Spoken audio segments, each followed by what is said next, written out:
All right, Bismillah, alhamdulillah, wassalatu wassalamu ala rasulillah. Rabbi shrah li sadri wa yassir li amri wahlul 'uqdatan min lisani yafqahu qawli. Alhamdulillah, we're back. Today we're going to do Surat AlQari'ah and Surat AlAdiyaat. I'm very excited about them. May Allah subhanahu wa ta'ala put benefit in them for us. May Allah teach us that which will benefit us and enlighten our hearts to what we need to know so that we can walk away having knowing exactly what Allah subhanahu wa ta'ala wants us to know from these surahs. And may Allah subhanahu wa ta'ala give us the guidance to live with these, implement what it is that He's teaching us, Ya Rabbil Alameen. So you have your slides, and I'll share my screen here, inshallah. What we're going to do, actually, before I do that, is we're going to listen to the surah before we go to the notes. We're going to listen to the surah, and what I want you to do is pay attention to the sound and how it makes you feel, you know.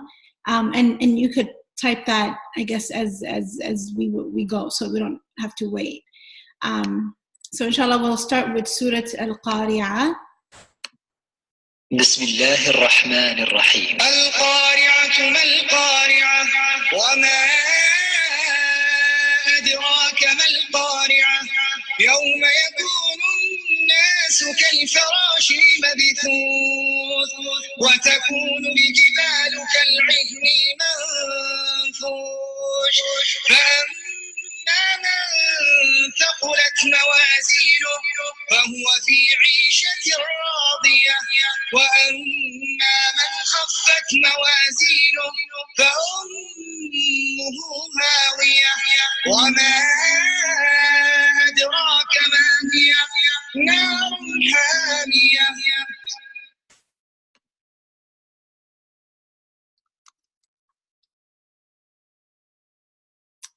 So, yeah, I forgot the slide. So basically, the reason why I asked you to pay attention to how it feels, because we're going to come to the definition of the surah, I guess the explanation of it. These four surahs that we're going to do this week and next week, they're actually connected. And their connection is Allah subhanahu wa ta'ala is addressing four different groups of people. And so in Surah Al-Qari'ah, you'll see that Allah subhanahu wa ta'ala talks about people who, I guess, you know, your actions and your mizan, like what goes into your scale of deeds, and how that ends up taking you to either one of two places, Jannah or Hellfire. And then in Surah Al-Adiyaat, Allah subhanahu wa ta'ala talks about people who are grateful and people who are not grateful. Allah subhanahu wa ta'ala in Surah Al-Zilzalah talks about the two groups of people who do good deeds and people who do evil. And then in the end, Surah Al-Bayyinah, Allah subhanahu wa ta'ala talks about Shar al-Bariyah wa Khair al-Bariyah, the worst of the people and the best of the people, those being believers and disbelievers. So we're as we cover these surahs, there is a heavy emphasis and themes that are repeated of the Day of Judgment, the resurrection, accountability, what at the end what really matters, and having self-awareness, personal improvement, gratitude, the quality of worship, like in what the mindset that we have when we're worshiping Allah subhanahu wa ta'ala. We're going to talk about a couple of ibadah of the hearts with these surahs. And so as we start, I want us to pay attention to three different things. What is Allah subhanahu wa ta'ala asking us to do? Who is He addressing? What does He need me to know about the mindset or behaviors of this specific group that Allah subhanahu wa ta'ala is addressing? And what will I do with this knowledge? What is the action items that are coming up for me? What do I want to work on? And we're all different. We're all in different places in our journeys, obviously. So think about, if you're the more engaged you are with these surahs, it's a direct conversation with us, and Allah subhanahu wa ta'ala is telling us, what are you going to do? You know, so pay attention to what your heart, your mind is telling you, or what is resonating with you, and keep track of it, inshallah. So we just listen to Surah Al-Qari'ah. I usually start with Actually, it's not this surah. I was going to share with you guys a story that I remember, but it's not this surah. I think it's وَالسَّمَاءِ وَالطَّارِقِ. وَالسَّمَاءِ وَالطَّارِقِ وَمَا أَدْرَاكَ مَا الطَّارِقِ. Yeah, okay, I think it was that surah. But then, inshallah, we'll talk about it when we get to that one. Allah subhanahu wa ta'ala says, you know, like starts with AlQari'ah, مَا الْقَارِعَةُ وَمَا أَدْرَاكَ مَا الْقَارِعَةُ. So the word qari'ah, you realize it's repeated 3 times. It's a strong word. It's a word that kind of like, you know, sends a message of urgency to your heart. And that's exactly what Allah subhanahu wa ta'ala intended. The word qari'ah, in this translation, it says a shocker, but we'll go into a deeper meaning of it. Allah subhanahu wa ta'ala states it, and then he says, what is it? And then he says, what will make you know about it? And all of this is to show emphasis. He's repeating it again and repeats it. He's saying it, repeating it, and then repeating it again. Show you like how great it is and what do you know about it, and he's going to explain it to you. So the rest of the surah is explaining what is al-qari'ah and what will happen on that day. And then he says يَوْمَ يَكُونُ النَّاسُ كَالْفَرَاشِ الْمَبْثُوثِ, on the day where people will be like scattered moth. Why moth? Why does Allah subhanahu wa ta'ala describe human beings like we were going to look like moth? وَتَكُونُ الْجِبَالُ كَالْعِهْنِ الْمَنْفُوشِ, and the mountains will look like plucked pieces of wool. You know, like when when you have like wool and it's just flying out in the air, like it's so fluffy, it's so light. These huge mountains that we see that we're in awe of are going to resemble wool. You know, the things that hold the earth in place are going to be like the lightest things just flying around in the air. فَأَمَّا مَنْ ثَقُلَتْ مَوَازِينُهُ, so on that day where all these things are happening, what will be looked at is the one whose scales are heavy, scales of good deeds are heavy. فَهُوَ فِي عِيشَةٍ رَاضِيَةٍ, then that person will be in a pleasant life. وَأَمَّا مَنْ خَفَّتْ مَوَازِينُهُ, as for the one whose scale of good deeds have become light, like basically insignificant or very light, for خفت as in like it's non-existent almost, right? فَأُمُّهُ هَاوِيَةٌ, then his mother or the place, basically it says ummuhu, but the word ummuhu here means his abode or his home, the place that will shelter him and hold him tight, I guess. Ummuhu hawiyah is a place that is like abyss, like hellfire. وَمَا أَدْرَاكَ مَا هِيَ, what will make you know what it is? نَارٌ حَامِيَةٌ, a raging fire.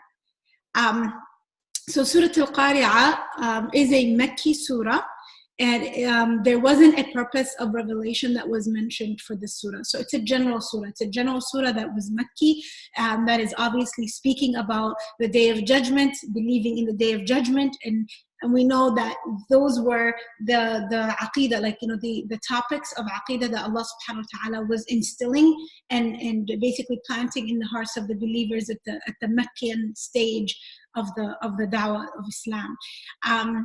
So the objectives of it, this specific surah, what we covered earlier is general, all 4 surahs. For this surah, we're going to talk about the scene, so horrific that the hearts are trembling, the mizan, the scale of good deeds and the bad deeds, the heavy versus light scales, like what gives you those scales, Jannah and hellfire, and then I guess the reality of the mizan itself.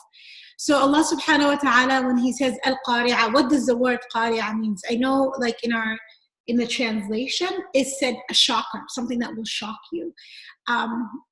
Basically the word qari'ah in Arabic, we go back to the root and it's qara'a, and qara'a is when you take, you know, something and you make that knock, you make that loud knock. So you knock something happens, something hits something, that's qara', right? And the assumption is when something hits something or when you knock on something, there's a noise that goes out. There is a noise that goes and affects people. Like it goes to their ears, they hear it. And then with this specific one, Allah subhanahu wa ta'ala wants us to know that it will also be terrifying, like the hearts will be trembling, because the sound is so loud. The sound is it's the blow in the trumpet when the Day of Judgment starts. and we will talk about it. And then Allah subhanahu wa ta'ala is basically saying when people hear that, or when that happens, the situation on the earth will completely change and things will no longer be the same, right? So Allah subhanahu wa ta'ala is emphasizing the magnitude of this day. AlQari'ah is one of the names of the Day of Judgment, and the Arabs had this habit where if something is really important, it has multiple names, so many names. And so the Day of Judgment is Yawm al-Qiyamah, AlQari'ah, Al-Haqqa, Al-Tamma, like all these, Yawm al-Hisab, Yawm al-Din, all these different names that are conveyed in the Quran and the Sunnah, and each one tells us something about the day. So what AlQari'ah tells us is that there will be knocking, there will be loud voices, there will be something that will shock our ears and our hearts, and it's like a calamity starting, like something that will basically the hearts of everybody will be in a state of fear, and then the next part of the surah will happen because of it. You get it? So what is the blow in the trumpet? We're going to talk about it as well, inshallah. So how will we be on that day? Allah subhanahu wa ta'ala says, on that day we will look like scattered and spread out like moth. Why does Allah subhanahu wa ta'ala give us the example of a moth? And this is the video that is not opening. It is not opening on your PDF. So what I'll do is I'll open it from the PowerPoint, and I want you to pay attention, I guess, to the name of the video, so that if you're watching this, you could just put it in your YouTube. Ma, they're taking over my garage. So don't pay attention. Oh. Bye. Ma, they're taking over my garage. What he's saying is not so important, but we're looking at the moth. You see how they're flying around? Allah subhanahu wa ta'ala is telling us that on that day, when the Qari'ah happens, human beings will look like those scattered moths that are flying around. And if you look, they are going around in high speed, no direction, completely confused. They can't stop themselves from falling into, from moth, if they will fall into a fire if there's a fire by, they just don't have the intellect to protect themselves from what is going to harm them. And they are flying around aimlessly, right? And so imagine Allah subhanahu wa ta'ala saying human beings, people, will be in this state, right? What does that tell us about our state of mind or our state of emotions when we as human beings are going to be so huge in number and going around without any aim, going around like that, just like moth. Allah subhanahu wa ta'ala, that's how he's describing it. What does that tell us about our situation?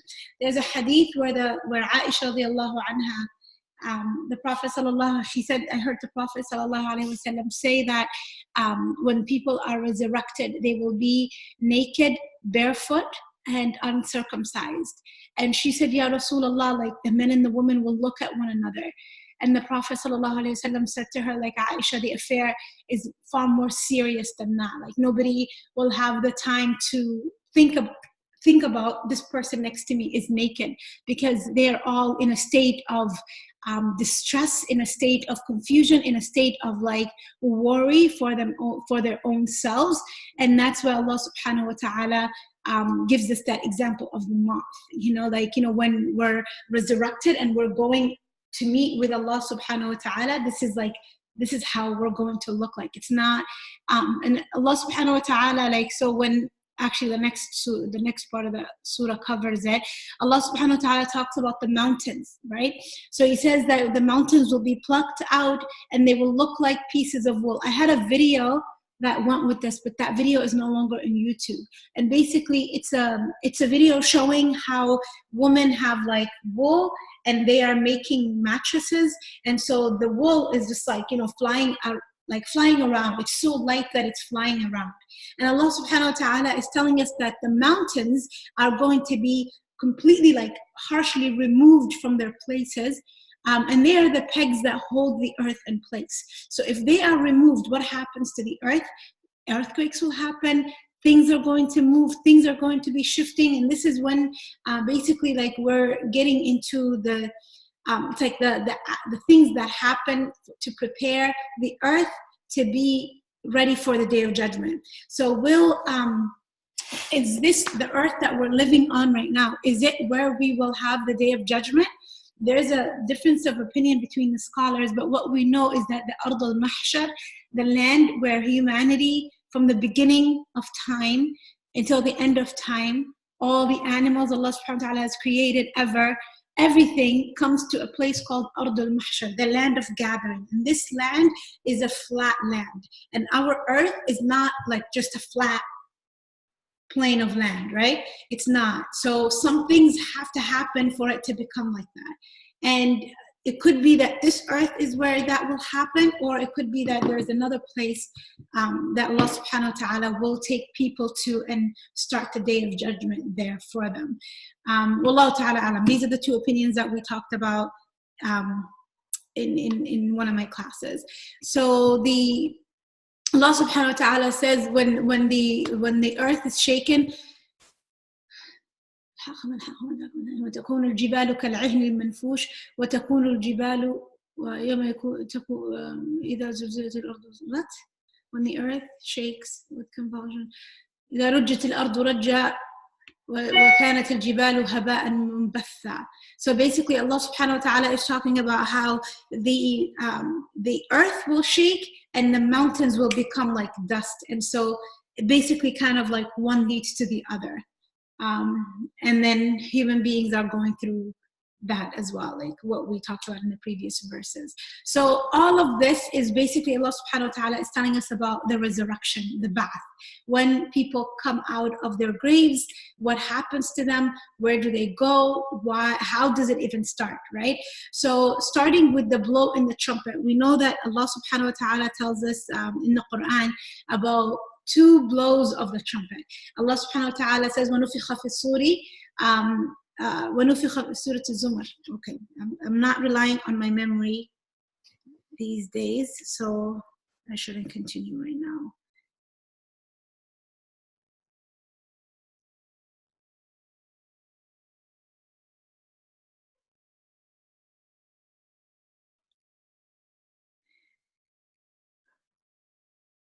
So Allah subhanahu wa ta'ala says, وَنُفِخَ فِي الصُّورِ فَصُعِقَ مَنْ فِي السَّمَاوَاتِ وَمَنْ فِي الْأَرْضِ إِلَّا مَنْ شَاءَ اللَّهُ. So it has been blown in the trumpet, and so everyone that is in the heavens and the earth are su'iqu, like they are in a state of shock, like they have been, like that blow in the trumpet is being done by an angel. The Prophet sallallahu alaihi wasallam tells us that he's already lifted up the sur, the thing that he is blowing in, and he's simply looking at Allah and waiting for Allah subhanahu wa ta'ala to tell him to start, and he has not blinked his eyes since the time that he's, like he's waiting for Allah to say go. And so that tells us how close we are to this day, how close we are to the day of judgment. And if anybody is like, if we look at the signs of the day of judgment, the minor signs, almost all of them have happened, and almost all, like, if we're living at times today where when you listen to lectures about the day of judgment and the minor signs of the day of judgment, you're like, almost everything has already happened, or we're seeing it right now. And so it just sends that message to the heart, like, are we really ready? Are we doing what we need to do? If it was our time, or if the day of judgment started, are we ready for the tests and the trials that will come our way? Because we know this is a time of serious testing. And also, are we ready to meet with Allah subhanahu wa ta'ala? The second blow in the trumpet is one. So the first one is the one that creates fear and tells people that, hey, things are going to change. And then the second one, Allah subhanahu wa ta'ala in the Quran, He says, وَنُفِخَ فِيهِ مَرَّةً فِيهِ أُخْرَى فَإِذَا هُمْ قِيَامٌ يَنْظُرُونَ, and it will be blown in the trumpet a second time, and so you'll see people getting up and they are looking. Who is Allah subhanahu wa ta'ala speaking about? People that are in their graves. They will going to be coming out, life will be put back in them, and they will be resurrected. Okay, now the state our scholars disagree. Is there going to be 3 blows in the trumpet or 2 blows in the trumpet? According to this ayah and in the Quran, Allah subhanahu wa ta'ala mentions 2, but some scholars actually mention 3. Why? Because they say there is the one of terror, then there is the one that tells everybody to die, and then there is one that tells everybody to come back to life. Okay, so that's like those are the blows in the trumpets that we will hear. Now, obviously, the group of people that hear the blow of terror are the ones that are living at the end of time. Okay, so those are the people that will witness the starting of the Day of Judgment. And Wallahu ta'ala a'lam, those people, according to when you study about Aqidah and the Day of Judgment, or details about the Day of Judgment, is that they are the worst of people. That Allah subhanahu wa ta'ala, before this happens, will send wind, and He will take the lives of anybody that has Iman in their heart. Like people of faith, people of who believe in Allah subhanahu wa ta'ala will have already died. And so when the blow of terror happens, it is happening to the worst of people. This is when also Allah subhanahu wa ta'ala says, يوم تذهل كل مرضعة عما أرضعت وترى الناس سكارى وما هم بسكارى ولكن عذاب الله عظيم. Basically, Allah subhanahu wa ta'ala, who is the greatest, is describing that this day is the greatest when it comes to like pain and suffering and confusion. And so Allah subhanahu wa ta'ala in this part, He says you'll see people look like they're drunk, but they're not really drunk. It's the punishment of Allah that is awaiting them, that made them in that state of like looking like they're drunk. And Allah subhanahu wa ta'ala also mentions how a woman who is, has a breastfeeding like child, like an infant, like a newborn, she will drop him and walk away, run away for her own life because of how serious that day is. So as Muslims, one of the pillars of Iman, that we have 6 pillars of Iman, one of them is to believe in the Day of Judgment. And so we believe in it, and we believe that Allah subhanahu wa ta'ala have given us details about it in the Quran and the Sunnah, but we only believe what the Prophet sallallahu alaihi wasallam told us.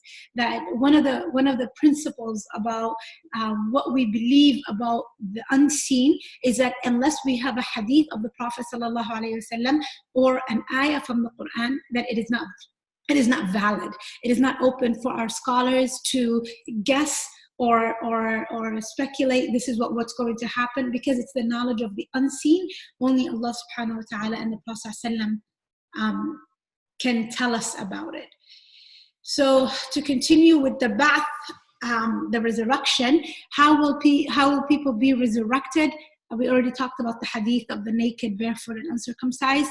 The first to be clothed will be Ibrahim alayhi salam, because people come out naked. And I guess there is that narration about how part of his clothes burnt. The fire ate from it, and it wasn't supposed to eat from it. The first to be resurrected, Allah ta'ala a'lam, will be the Prophet Muhammad sallallahu alayhi wa sallam. I'm not sure about that one, and I didn't write down notes. I hope I'm right. I think it's the Prophet sallallahu alaihi wasallam. People will be gathered in groups, so people will, how like people are going to be, people are, I guess, at some point scattered and confused and running around like the moth, like Allah subhanahu wa ta'ala mentioned. But at some point, people will know where they're going, and they will be gathered together as groups. So groups of people will come with really long necks. Those were people who used to make adhan. Groups of people will come together who used to, they were known for being, they will look like ants. and those were the arrogant people who used to belittle others. Groups of, like, so Allah subhanahu wa ta'ala will honor people based on the way they come on the day of judgment, and He will also humiliate them, because we're standing there. So animals will be resurrected, and Allah subhanahu wa ta'ala like basically gets them, they don't go through accountability or go to Jannah and hellfire, but they go through some sort of accountability with one another, right? So that the one who killed one another animal unjustly, Allah subhanahu wa ta'ala will take their rights away, like rights from, like, for one another, and then they turn into dust, right? They become completely dust. And there's a significance in that when we talk about, when in the end of Juz Amma, in Surat Amma, Allah subhanahu wa ta'ala says that the kafir, the non-Muslim or the disbeliever, will look at the animals and he will say, Ya laytani kuntu turaba, oh, I wish today I was nothing but dust, you know? And this is only because, like, imagine a human being who wishes to be in the place of an animal because of the horrific scenes or what is coming their way. People will be gathered in groups. What did I wanted to explain something, and then I went back to that point. People will be gathered in groups. We're walking to the land of the gathering, the destination. We're standing there for, how long do we stand? We're standing, Allah subhanahu wa ta'ala says, في يوم كان مقداره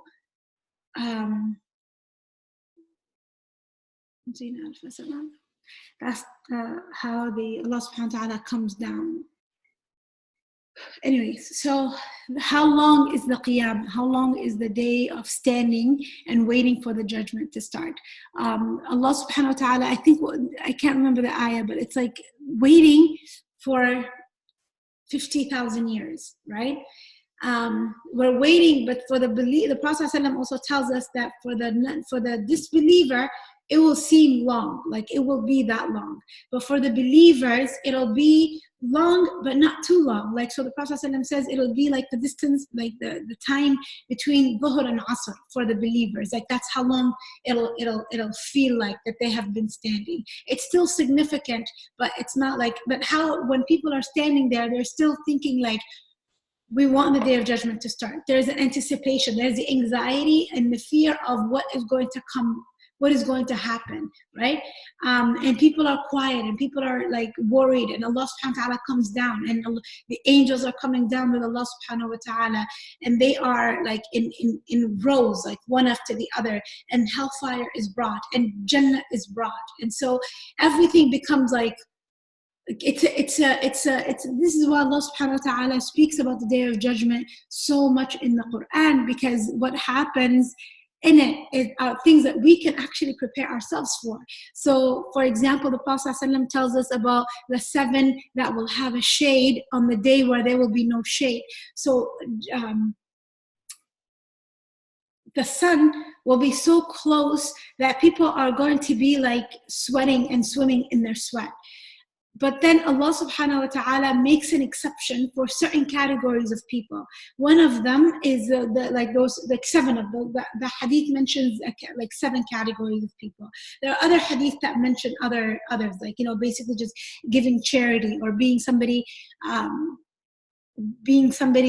that is connected to the masjid according to this hadith. And, you know, like you could go back to the 7 who will be shaded under the shade of Allah. So on that day, there are certain things that we can do today and have, you know, like, expect the best from Allah subhanahu wa ta'ala, seek His mercy and ask Allah subhanahu wa ta'ala to protect us, and also do these things in hope that Allah subhanahu wa ta'ala will give us this protection on this day. So we're Allah subhanahu, we talked about this, the intercession. The intercession is when humanity is just so fed up with standing, and they go to the prophets of Allah and they're begging and asking them, like, go and intervene and talk to Allah and ask Him to start the day of judgment.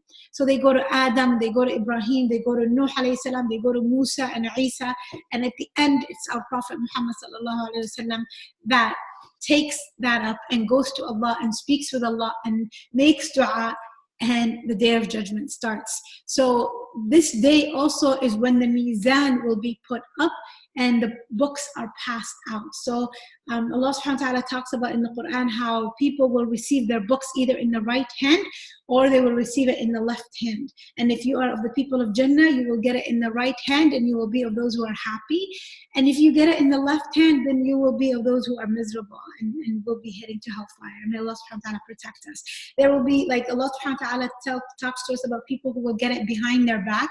And Sheikh Walid explained to us that it's because when the angels want to give it to them in their left hand, they're so scared they don't want to show their hand. So the book goes to like their back, you know? So showing you like people will want to escape their destiny, but there's no escaping of anything, right? Let me stop and come back to you guys for any questions you might have.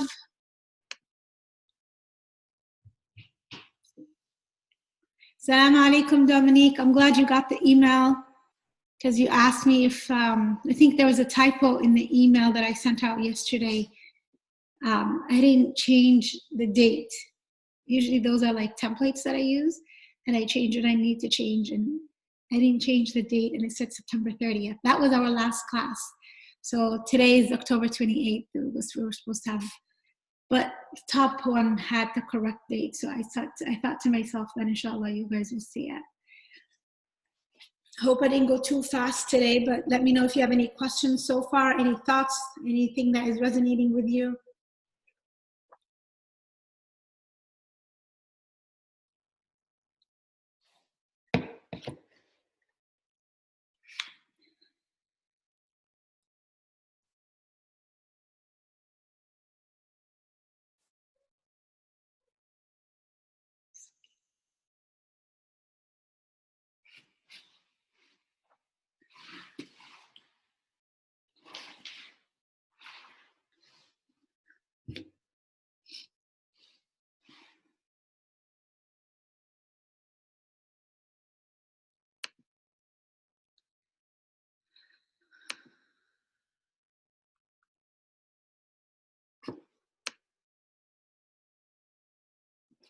Okay. I'm going to go back. So if you have any questions, you can just go ahead and type them up. So the mizan that Allah subhanahu wa ta'ala speaks about in the surah, what does it look like? So, you know, when you think about a scale, what comes to mind is something that, you know, you'll be put on and that will be weighed, right? Like there's a scale that we stand on when we're weighing ourselves. And then the one that comes to mind for me, or the one that actually the hadith also explains, is the kind that has kafatan. It has two places. Like it looks like this, you know, those like this, and then you put tomatoes on one side and you put weights on the other side and you scale, right? That's the one that basically there's a hadith where the Prophet ﷺ says the scale has two sides, it can speak, and it's huge. It is so huge. Dawood alayhi salam asked Allah to show him the scale. When he saw it, he fainted. And then when he woke up, he said to Allah subhanahu wa ta'ala, Ya Allah, like, who will ever be able to fill that?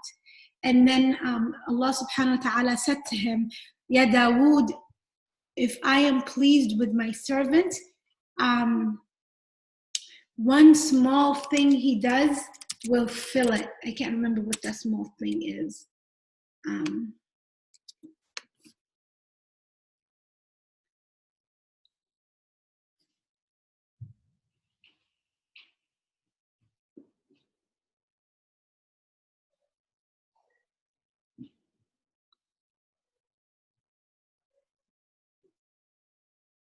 إذا رضيت عن عبدي ملأتها بتمرة. Oh yeah, if I am pleased with my servant, with my slave, like my servant, I will fill it with one date.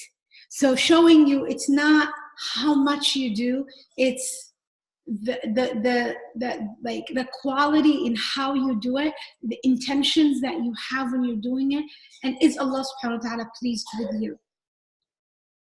My son is sick. Bismillah.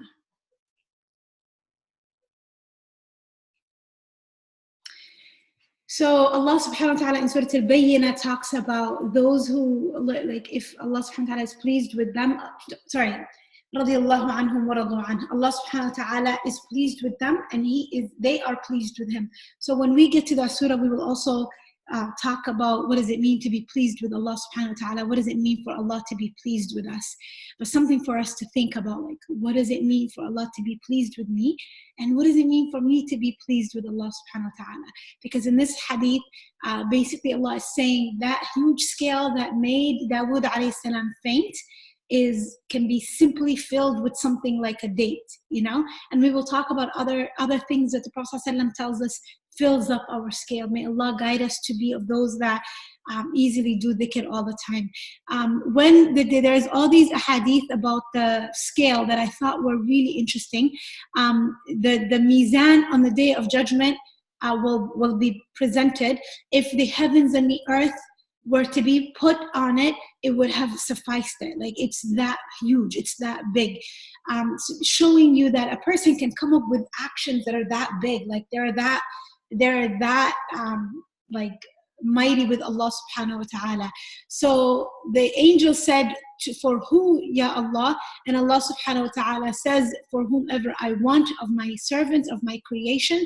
And then they say, Subhanaka, like, you know, how perfect you are. We have not worshipped you the way you deserve to be worshipped. Like, I have not done. The angels who have spent the day they were created until the Day of Judgment worshipping Allah subhanahu wa ta'ala are the ones who are saying, we have not done enough. You know, so showing you that there is never a time where a person can feel or say, I have done enough to fill my scale of deeds or my scale of good deeds. There is another hadith here that it measures it. The mizan has a tongue and it has two sides. يُوزَنُ فِيهِ الْحَسَنَاتُ وَالسَّيِّئَاتِ. It measures the good and the bad, and it's so detailed. Like, it measures things that are so detailed, as much as like mithqal al-dharra. I'm sorry.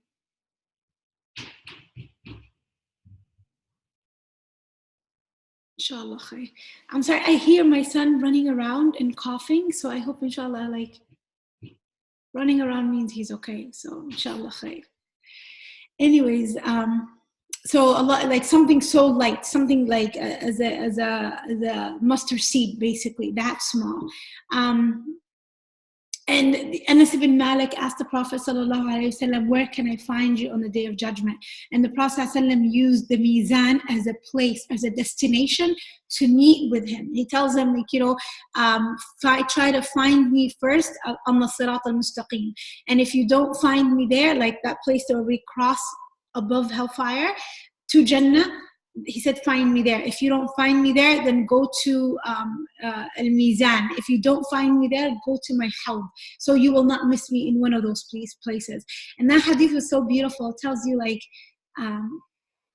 we can go see the Prophet ﷺ before we even get to Jannah. You know, may Allah subhanahu wa ta'ala give us that honor and that blessing to go there and meet with him. And so another hadith here, it's quite long, but basically some of the things that that the mizan will, let me go back to this, I think, as I have it memorized. The mizan, it measures three different things: your deeds, the scrolls that the deeds are on, and it also weighs the actual person, that the person himself or herself will be on the scale as well, and that a person will come who is big and mighty and like strong, but then the Prophet ﷺ says they will weigh nothing on the Day of Judgment. And there was an incident where the companions were laughing at Abdullah ibn Mas'ud, who was a companion of the Prophet ﷺ, and he's like very thin and very small and petite, you know. They were laughing at his legs and how small they were. So the Prophet ﷺ said, Wallahi, these legs that you're laughing at, on the Day of Judgment, they will come bigger and like heavier than the mountain of Uhud. You know, like, so it shows you that even the person himself will be on the scale being measured. How do you fill the scale? The Prophet ﷺ tells us that Subhanallah wa bihamdih, Subhanallah al-Azim, fills the mizan. He says two words that are light on the tongue but heavy on the scale: Subhanallah wa bihamdih, Subhanallah al-Azim. I remember working at a preschool, and we used to it was a Muslim preschool, so we used to the other teacher in the classroom, she would say, she would change the hadiths to a song, right? And so she would say, كلمتان خفيفتان ثقيلتان في الميزان سبحان الله وبحمده سبحان الله العظيم. So beautiful watching these kids repeating that. Alhamdulillah, the Prophet ﷺ says, fills the mizan, that nothing will come on the day of judgment heavier on the scale than a person with good character, good khuluq, husnul khuluq. That's something that Allah subhanahu wa ta'ala will fill our mizan for us. La ilaha illallah. And another thing that fills the mizan. How do we know this? The Prophet Musa alayhi salam asked Allah, Ya Allah, tell me something that I can say that will be that I will get a lot of reward for. So Allah subhanahu wa ta'ala said to him, say La ilaha illallah. And Musa alayhi salam said, everybody says this, I want something more special. And Allah subhanahu wa ta'ala said to him, nothing people have never said anything more heavier on the scale than La ilaha illallah. So showing you how we're talking about this huge scale, but then the actions that allow us to fill the good deeds side are so simple. But it just requires, are we present? Are we mindful? Are we conscious of Allah subhanahu wa ta'ala? And have we filled our hearts with the love and the mindfulness of Allah, that His remembrance and saying His name, or saying Alhamdulillah and praising Him and doing dhikr has become easy for our tongues, So yeah, I hope I'm not missing it. I thought these hadiths were very, very, very beautiful. So the hadith about how do we know that the scrolls that keep the records are actually also weighed. There is the story of the man who came on the Day of Judgment, stood in front of Allah, and all of his deeds were put on the scale, and he had done nothing good. Basically this man came bankrupt when it comes to good deeds. So when he stood in front of Allah and Allah said to him, do you have anything else? Did we do injustice to you? Is there anything that we're missing? And he says, no, this is what I have earned, and I guess I deserve it, and I'm okay with wherever the state, not that he's okay with where it takes him, but he submits to the reality that he has done nothing good and that he's doomed, right? So then Allah subhanahu wa ta'ala tells them, we have one more card for you. A card meaning a sijil, a place where deeds were being recorded. And he said, what will this one card do in front of all of this, right? And so Allah subhanahu wa ta'ala says, well, we'll see. And that card said La ilaha, it had La ilaha illallah on it, and it was put on the side of the good deeds, and it outweighed everything bad this guy has done. It outweighed everything, showing you the rahmah of Allah, showing you how Allah subhanahu wa ta'ala truly does, not to neglect our actions, but Allah subhanahu wa ta'ala cares so much more about the affairs of the heart. Allah cares so much more about the affairs of the heart. We can never judge, and we will never know. And that story reminds me of Al-Hajjaj ibn Yusuf al-Thaqafi, who was one of the worst leaders the Muslims have ever had. He killed people they were flies, and he killed companions of Allah, the Prophet ﷺ. He's the one who killed Abdullah ibn Zubayr. He's the one who killed, I guess the last person he killed was Sa'id ibn Jubair, who was one of the students of Ibn Abbas. He's the mufassir of the Quran, right? So he was just so tyrant. If you disagreed with him, he would kill you. And so when he was dying, Shaykh Wali told us that when he was dying, he said, Ya Allah, all these people think that your mercy is not big enough to encompass me. Ya Allah, prove them wrong and accept me in your mercy. And then he died. Some of the scholars they debate whether this man was actually Muslim or not because of all the people that he had killed. But then the results and the end results are always with Allah subhanahu wa ta'ala. Nobody knows. We don't know what's going to happen in the akhirah. But that lesson taught us how you never really know what if Allah subhanahu wa ta'ala, what if Allah accepted that, you know? Another thing is that man, Al-Hajjaj ibn Yusuf al-Thaqafi, he's the one who put the tashkeel, you know, like when we're reading the Quran or when we're reading Arabic, you know, like the tashkeel, like the fatha, dhamma, kasra, the dots. He's the one who created that system, making it easy for people, I guess, centuries to read the Quran and read Arabic. And so you wonder sometimes, like, what way is what? Like, how do you, this is just in my own thoughts, Allah ta'ala alam. But we never know really where a person ever goes, and what really matters at the end of the day is what's in the heart with Allah subhanahu wa ta'ala, and what your heart did based on your knowledge of Allah subhanahu wa ta'ala. So may Allah subhanahu wa ta'ala protect us from our own evil self, you know, like not to say that you will not be held accountable. Of course, you know, this tells us that you will be held accountable, right? But then there could be exceptions, and Allah subhanahu wa ta'ala knows about it. It's not for us to judge anybody or judge like not even our own selves and say, oh, I paid sadaqah, I should be okay. Oh, I did this, I should be okay. You know, never feel safe, I guess. We should never feel safe with anything, and just always live with the state of hope and doing more and expecting Allah subhanahu wa ta'ala to give us, to reward us. So we talked about those, the scales of disbelievers, the great and the heavy, men and the skinny. We talked about all of that. Okay. How eager. So knowing this about, you know, the scale that measures our deeds, measures us, measures the scrolls that our deeds are being kept on, how much do we weigh with Allah subhanahu wa ta'ala? I know some of us, you know, like there was a time, I don't do this anymore, but there was a time where like daily I'd get on the scale to see where I'm at. And then at some point you say, like, forget it, you know. But we're eager to know, how much do I weigh, and how much, like, what does it mean? Like, what does that number mean at the end of the day? And here we're asking is, what do we actually weigh with Allah subhanahu wa ta'ala? How do we know? What are we eager to do? What side are we eager to fill? How easy is it for us to say these dhikrs that will give us a whole lot of reward and fill our scales? How easy does it come for us? How conscious are we to go to them? And whenever we're sitting there idle, does dhikr come to our mind? And does it come to our mind as in like this thing that will fill our scales for us?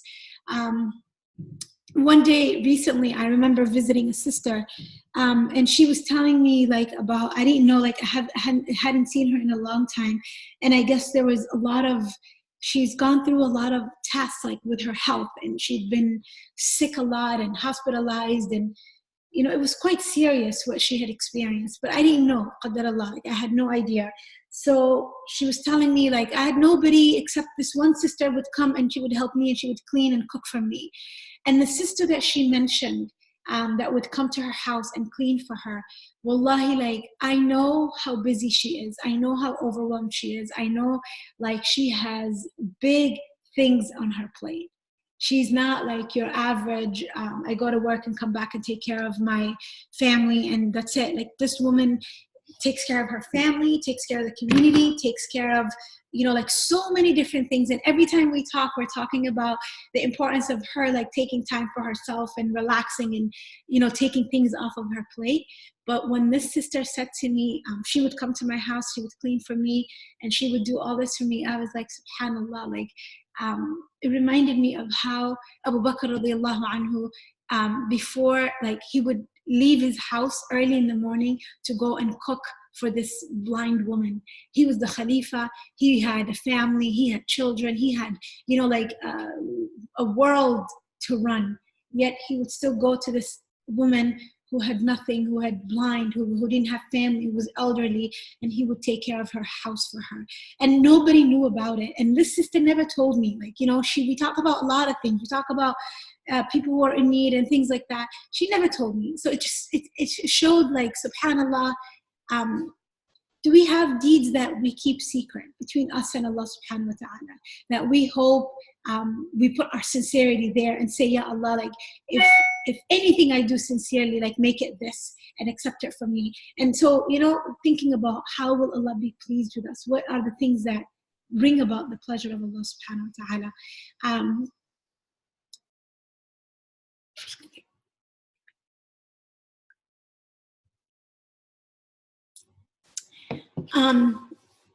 There's an exercise we usually do. Let me see.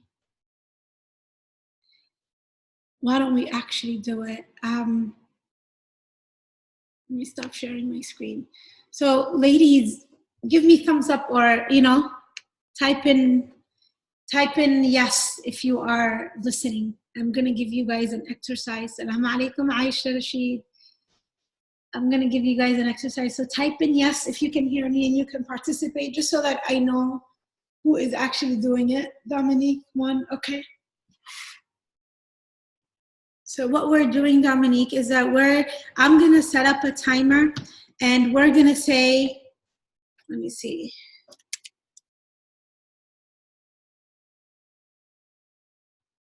Fardosa, Aisha, good. All right, so I'm going to set up a timer for us, and we're going to say one of these dhikrs. Let's do La ilaha illallah, and let's do it 100 times. And I'm going to set this timer, and as soon as you're done with 100 La ilaha illallah, I want you to type in here the word yes, or done, you know, just so that I know. And we're going to basically keep track of how long it takes. Let's see, pause, cancel, stopwatch is what I want. Does that make sense? So you're going to say La ilaha illallah 100 times. As soon as you're done, you're going to say the word done. And I will do it as well, okay? So I'm not going to pause. We're going to see how long, I'm not going to pause the recording. We're just going to see how long it takes. So 1, 2, 3, start.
Awesome. I'm going to stop it. It looks like the person who did it first, Ayan, did it in 1 minute and 52 seconds. And then 2 minutes. And then I guess the highest one is like 3 minutes, you know? But, and this one, La ilaha illallah, is a longer phrase than Subhanallah wa bihamdih, or that we say every morning. So every morning, if you look at like your morning and evening adhkar, which reminds me, I haven't started our series yet. It's been hard to just do it by myself. So inshallah, I'm trying to figure out a different way for us to do it. But anyways, in the morning and the evening adhkar, we say Subhanallah wa bihamdih 100 times in the morning, 100 times in the evening. And our sins are wiped up, even if they were as much as this foams on the oceans in the world. And so that's a whole lot, right? And it just takes that much, like 3 minutes maximum to say it. With that one, it actually took a minute to a minute and a half maximum. It was that, like, because it's very short, Subhanallah wa bihamdih. This one was a longer phrase, La ilaha illallah. But imagine if you had 3 minutes to wait in line somewhere, if you had 3 minutes while you're heating up a cup of tea in the microwave. You know what I mean? Like, there's those little times where we don't have to actually sit and do dhikr, but we just get into the habit of saying our dhikr. And subhanAllah, what happens when we do that, it becomes a habit, and then you automatically remember to say your dhikr at amazing times, you know? So how much will we weigh with Allah subhanahu wa ta'ala? Like, how much are we going to be? We're done with that slide. So Allah subhanahu wa ta'ala, at the end of the surah, he talks about 2 places that people will end up being based on the scales, okay? So which side are we filling is everything. What is the scale? What does it look like? What does it measure? How do we fill it? We've talked about that, right? And then the results now is what Allah subhanahu wa ta'ala says, فَأَمَّا, and he starts with the person who is going to be in a good place. And he says, فَأَمَّا مَنْ ثَقُلَتْ مَوَازِينُهُ, as for the one who has heavy scales, then this person has gone through the disciplining themselves, living a life where Allah subhanahu wa ta'ala was important, where doing good deeds was important, where they prioritized it. And even though it might have been uncomfortable, they went through that discomfort. We know that Jannah and good deeds, Jannah is surrounded by things that the heart or the nafs finds difficult, right? The nafs does not want to be disciplined. The nafs wants to be chilling, right? So you do this, and then what happens? فَأَمَّا مَنْ ثَقُلَتْ مَوَازِينُهُ فَهُوَ فِي عِيشَةٍ رَاضِيَةٍ. They will be in a place where they will be pleased with the life that they're living, and that's Jannah. And may Allah subhanahu wa ta'ala give us that. They will be pleased, they will be happy, they will be comfortable, they will never grieve again. And then as for the one, as for the one who neglected, who did not pay heed, who did not do the good deeds that Allah subhanahu wa ta'ala will reward them for, or they completely just neglected worshipping Allah and obeying Allah, then this person, what is waiting for them is a painful punishment. It's hellfire. Allah subhanahu wa ta'ala says home is like, فَأُمُّهُ هَاوِيَةٌ, his mother, and mother is used for something like that, takes care of you, that shelters you, that is supposed to be caring for you.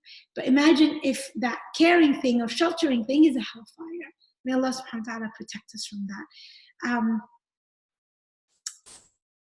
There was the hellfire, Allah subhanahu wa ta'ala, let me go to the slide because it was pretty intense.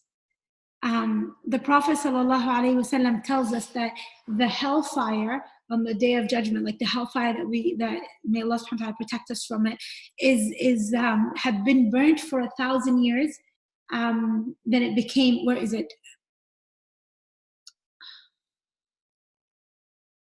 Let me just go back to it. that it was burned for 1,000 years until it became red. It was burned for another 1,000 years, it became white. It was burned for another 1,000 years until it became dark, completely black. And so hellfire is a completely dark place. And what we would think, it's fire, it's lit, right? It's like it's gonna be bright. No, it is burned so much that it is not like it's black now. And it's so hot. The Prophet ﷺ tells us in another hadith that hellfire is so hot that parts of it is said to Allah, parts of me are eating the other parts of me. Like I'm eating myself. That's how hot I'm getting. So Allah allowed it to breathe twice, once in the winter and once in the summer. And so when we get the extreme heat of summer, it's like, it's Allah subhanahu wa ta'ala allowed hellfire to breathe. And so we can't imagine because there's another hadith where the Prophet ﷺ tells us that the heat and the fire of this dunya is one part of 70 parts of the 70 parts that the real hellfire is. So if anything, I think about when it comes to hellfire and what it is like, it's, Ya Allah, I don't want to think about it. I don't want it to be a chance. I don't ever want it to be like a possibility, And so may we always make this dua where we say, Ya Allah, protect me from the fire, protect me from the fire, protect me from the fire, and ask Allah for Jannah. May Allah subhanahu wa ta'ala grant us Jannatul Firdaus, Ya Rabbil Alameen. I'm going to come and take your question. Oh, it looks like it's just a typo. So it looks like we are done with Surat AlQari'ah. Does anybody have any questions, or did anything resonate with you that you'd like to share?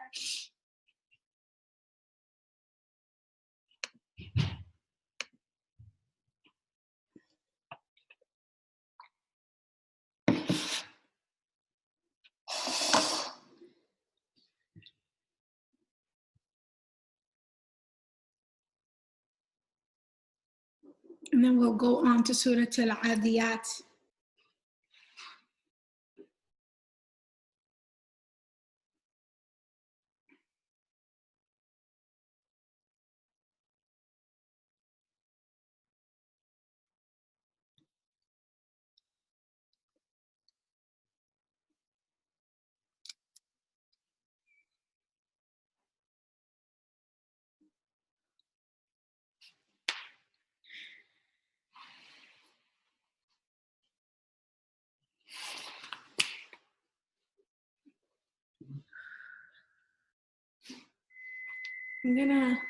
Okay.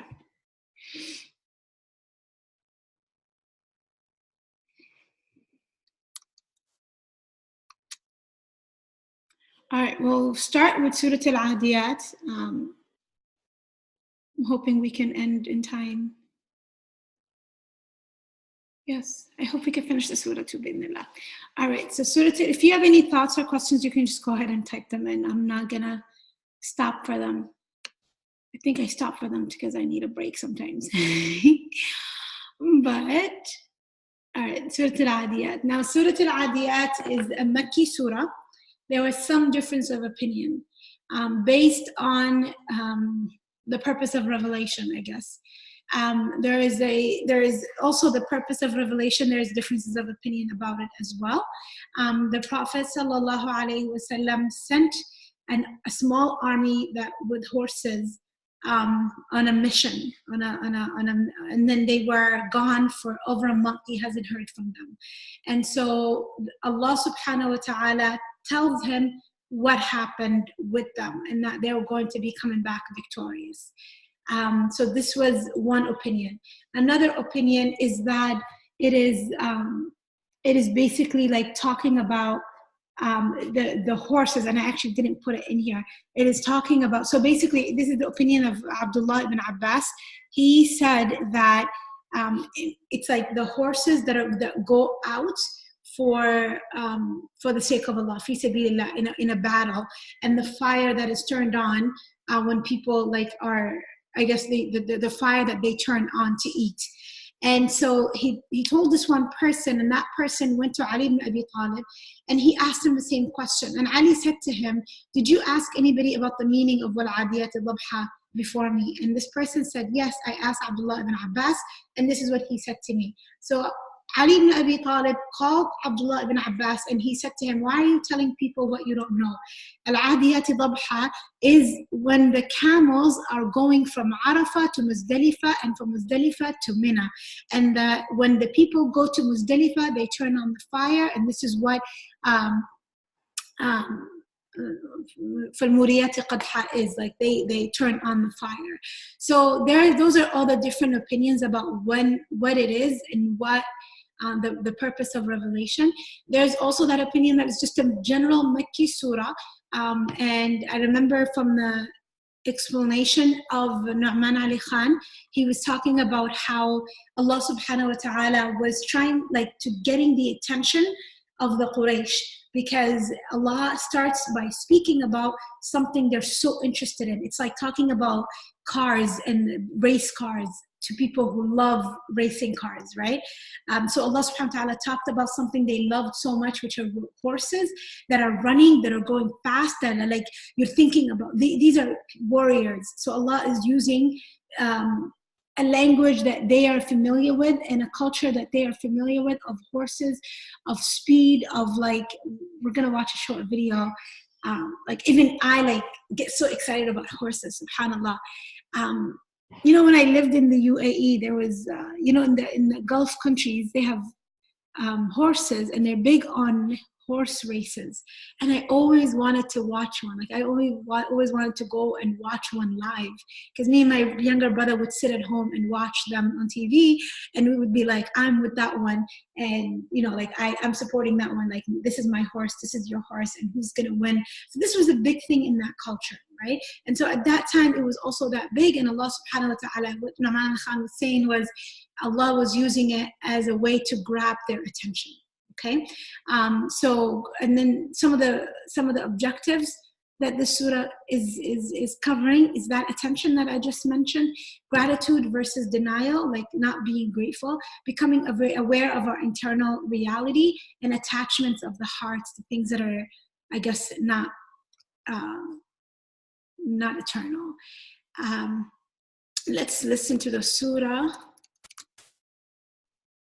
الرحمن الرحيم والعاديات ضبحا فالموريات قدحا فالمغيرات صبحا فأثرن به نقعا فوسطن به جمعا إن الإنسان لربه لكنود وإنه على ذلك لشهيد وإنه لحب الخير لشديد أفلا يعلم إذا بعثر ما في القبور وحصل ما في الصدور إن ربهم بهم يومئذ لخبير.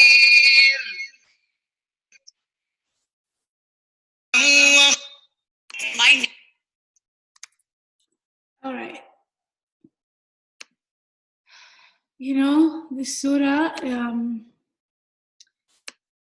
is so interesting for me right now. Every time I read it, now I'm thinking about horses, and there's this feeding that happens in my heart, when I'm listening to it. It's exciting. I love it.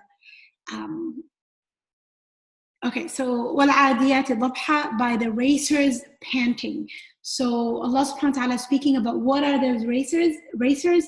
According to Ibn Abbas, which is the definition that has been taken by the majority of the scholars, is the horses.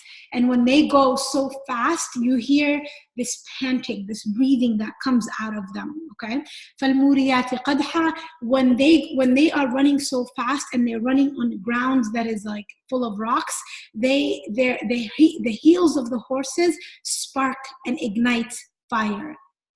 sparks. فَالْمُغِيرَاتِ صُبْحًا. These horses are running with an intention. They're raiding, they're going against an enemy. And they do it at the time of morning, like subh, early morning, right? And they do it with courage. فَأَثَرْنَ بِهِ نَقْعًا. When these horses run, they rise up dust. Like, so you see horses running, they're breathing really fast. They're running so fast that fire is sparking at their heels, and they're raising all this dust around them because of how big, like how many they are and how fast they are running. فَوَسَطْنَ بِهِ جَمْعًا. So then they're stormed, and they did it in the middle of this, like either in the morning or in the middle of whoever they were raiding, okay? Whoever they were raiding, like they put it in the middle, like it became in the middle. إِنَّ الْإِنسَانَ لِرَبِّهِ لَكَنُودٌ. And here Allah subhanahu wa ta'ala is swearing. He's swearing, I forgot to mention, وَالْعَادِيَاتِ ضَبْحًا. Allah is like starting by swearing by these horses. And then Allah subhanahu wa ta'ala all of a sudden changes the topic. We went from horses and the scene that is intense of horses running, them panting, fire, dust, all this, and then all of a sudden Allah subhanahu wa ta'ala says, إِنَّ الْإِنسَانَ لِرَبِّهِ لَكَنُودٌ. Indeed, mankind or human beings are to their Rabb in extreme ungratefulness. Like they are not grateful. They're in extreme ungratefulness. وَإِنَّهُ عَلَى ذَلِكَ لَشَهِيدٌ. And human being is a witness upon themselves that they are not grateful, and Allah is also a witness that they are not grateful. So Allah is a witness and they are a witness, because it says innahu, indeed he. Who is he? Allah is referring to either, according to the definition, like to the tafsir, either himself or to the person himself. وَإِنَّهُ لَحُبُّ الْخَيْرِ لَشَدِيدٌ. And indeed he loves wealth and goodness so much.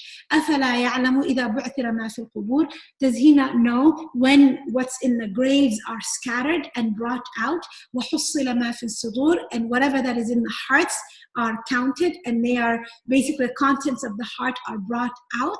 إِنَّ رَبَّهُمْ بِهِمْ يَوْمَئِذٍ لَخَبِيرٌ. Indeed their Rabb is with them or upon them completely well aware, completely aware and well informed about their situation. So what does it look like? Let's watch one of my favorite videos ever. Not really one of my favorite videos ever. I'm just saying. It's gotta move. Got to go over here, babe. Okay. Where is it? So we're here, we're paying attention to what these horses might look like or would look like.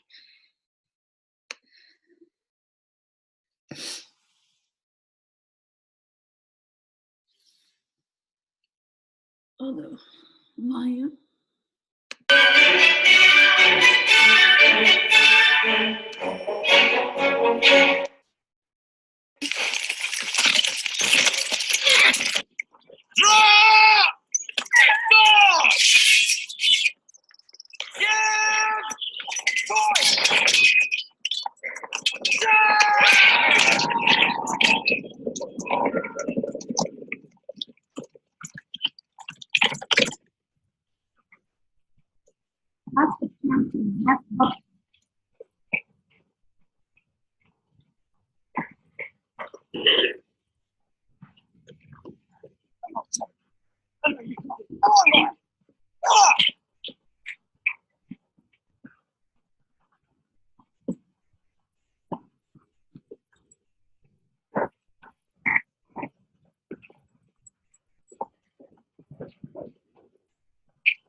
The statements we're about to show you are from the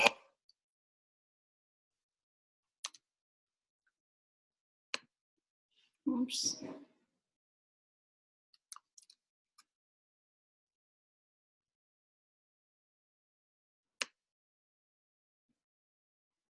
Yo, did you guys like that video?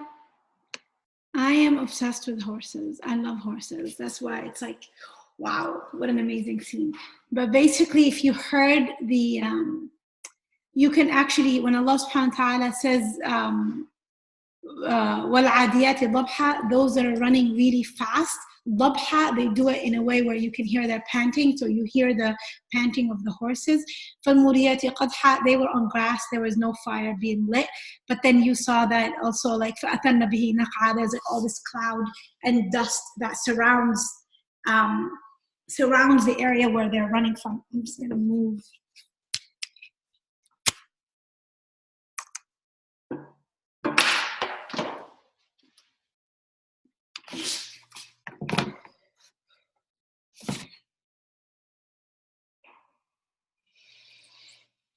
All right, so what is the significance of the scene? We said, like, you know, people are, this is their culture. This is something that they are excited about. They're warriors, they love horses. And not everybody had horses. Like, horses were for the wealthy, right? Umar radiallahu anhu, he said, he talks about there'll be a great benefit in the forelock of horses until the day of judgment. So there is this khair and benefit that always comes with horses. Like Allah, there's a hadith where the Prophet ﷺ talks about the person who has a horse is there is one that will be rewarded. There is one that is a sinner, and there is one that is like basically nothing. Basically, the one who is rewarded is the one that keeps the horse for the sake of Allah. He prepares it, like, I guess this is when they were being used for battle, for the battles for the sake of Allah subhanahu wa ta'ala. So the Prophet ﷺ says, him taking care of the horse, like the dung that the horse leaves, the water that the horse drinks, the grass that the horse eats, all of this person is being rewarded for it, because he's keeping this horse for a noble cause. He's keeping this horse to be ready for the battle of, like, for the sake of Allah subhanahu wa ta'ala, proper jihad. Now, the other one is the one who keeps a horse just to show it off, just to, like, you know, brag about having a horse. And I'm pretty sure when in the UAE, that's how, like, where I lived and what they did with the horses, that's exactly what they were, not to say that they're saying, you know, that's what they did for fun or whatever, but that was the intention, is just like to take care of them, not for the sake of a battle. They're not used for battles anymore, but their beauty, you know, and Allah Ta'ala alam. Anyways, as a result of this surah, or I don't know if it was the surah, or we had a class activity where we went horseback riding, and it was so much fun, like something that I've done like every summer. But if you can get that opportunity, it's such a beautiful thing to do. If you've done it before, to make it a habit and go as much as you can. And if you have never done it, then definitely check it out. There usually are farms where you could just go and they would take you on a tour. It's just very peaceful, very peaceful. Then Allah subhanahu wa ta'ala gets into, Allah talks about إِنَّ الْإِنسَانَ لِرَبِّهِ لَكَنُودٌ. Indeed, human beings are extremely ungrateful. Kanud is the one that eats alone, and the land that does not produce any vegetation. That's what kanud, the word kanud, is used for. Hassan al-Basri says that al-kanud is the one that counts the problems and forgets to count the blessings. As we talk about this, think about what mindset and behavior is Allah subhanahu wa ta'ala describing, and where am I from it? You know, where am I from this type of behavior, and where do I want to be? Because we're also going to talk about what does it look like to be grateful. What does that look like actually?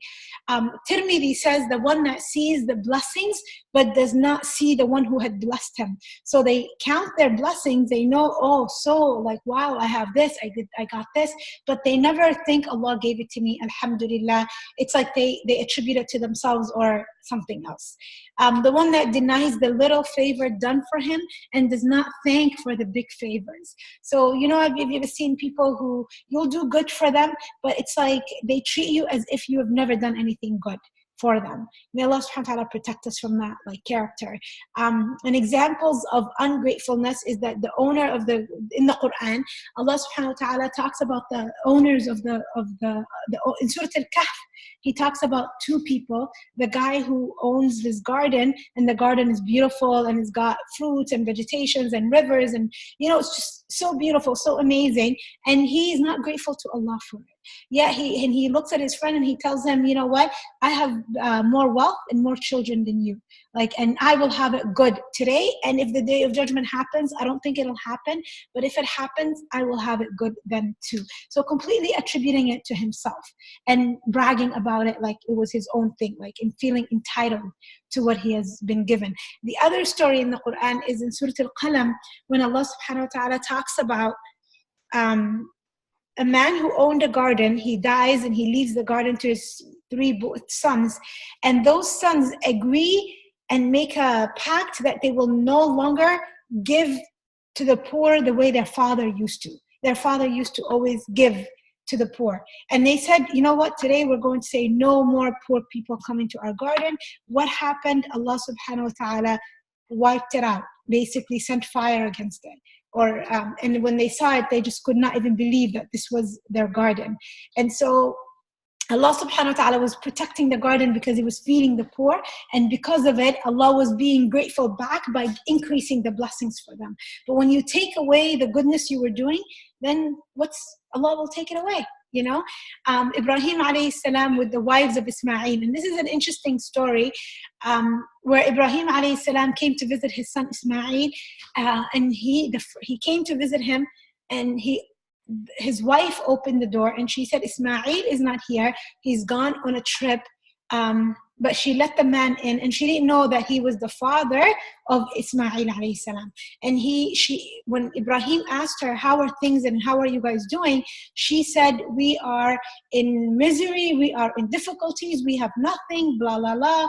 And then before he left, he said to her, tell my son that his father came to visit, and that I'm telling him to change his doorstep. And when Ismail came, he said to her, my father is telling me to let you go, to divorce you. And then he married another woman, and that woman, same thing, Ibrahim alayhi salam came and he visited, and she only talked about the good. And then Ibrahim alayhi salam said to Ismail, tell my son to keep his doorstep, to keep it and protect it. Meaning, this is a good woman. And the behavior here is complaining. The behavior is, we could talk about what isn't going well, but do we shed light on what is actually going well and what is natural for us when we are asked about how we are doing or how things are going? What naturally comes up for us? What do we want to convey most? Is that we are blessed, or is it that difficulty 1, 2, 3, 4, and 5? Because the list will never end, right? The list will never end in either one. But what do you see? What eyes do you use? The grateful eyes or the eyes that are ungrateful, who ignore the blessings? Okay, I'm gonna go faster. Sorry. What does gratitude look like? If we were to actually show gratitude, what would it look like? Allah subhanahu wa ta'ala in the Quran, he talks about Dawood alayhi salam and his son Sulaiman, and how he had blessed them with so many different things, so many different abilities he has given them.